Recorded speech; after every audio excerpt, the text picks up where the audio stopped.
Pacotes econômicos de reabertura das economias consomem muitos recursos dos países. E quem fala mais sobre isso é o Samidana.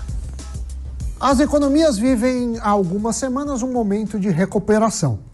Bolsa subindo, dados mostrando que o estrago não foi tão grande quanto se imaginava.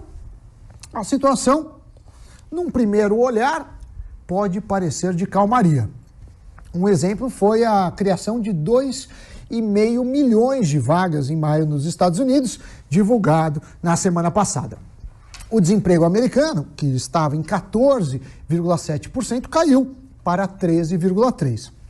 Olhando esses dados, alguém pode ficar com a impressão de que os economistas erraram nas previsões e que o bicho, no final das contas, não é tão feio quanto parecia. Mas quem pensa assim ignora quanto de dinheiro precisou ser injetado para estabilizar a economia mundial. Apenas os 5 maiores programas de estímulo, ou pacotes de resgate, como também são chamados, injetaram quase 3 trilhões de dólares nas economias. Isso equivale a mais de 1,5 vezes todo PIB, Produto Interno Bruto brasileiro, que é de um pouco menos de 1 trilhão e 900 bilhões de dólares. Mas esses não são os únicos programas usados para estabilizar os países.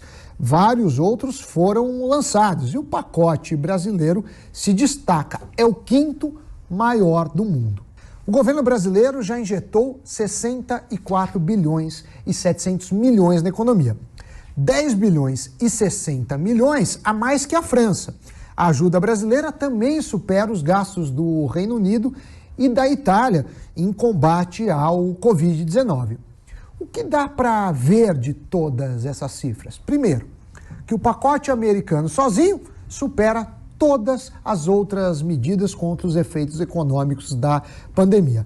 Não há erro em dizer que os Estados Unidos foram os grandes estabilizadores dos mercados, mas também chama a atenção a disparidade com relação à China e outras importantes economias asiáticas.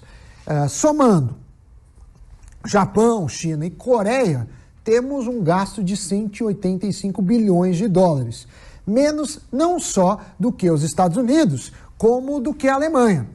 Apesar de também terem sido afetadas, as economias asiáticas foram menos prejudicadas pela pandemia. A Coreia e o Japão, por exemplo, não chegaram a fazer um lockdown, uma quarentena muito forte. Com isso, estão gastando menos na recuperação. Os números, de todo modo, demonstram que não houve erro nas projeções. Sem ajuda, certamente as economias estariam muito piores. Pararam de piorar porque foram resgatadas. Mas esse resgate, como vocês viram, custou caro e pagaremos aí ao longo dos próximos anos.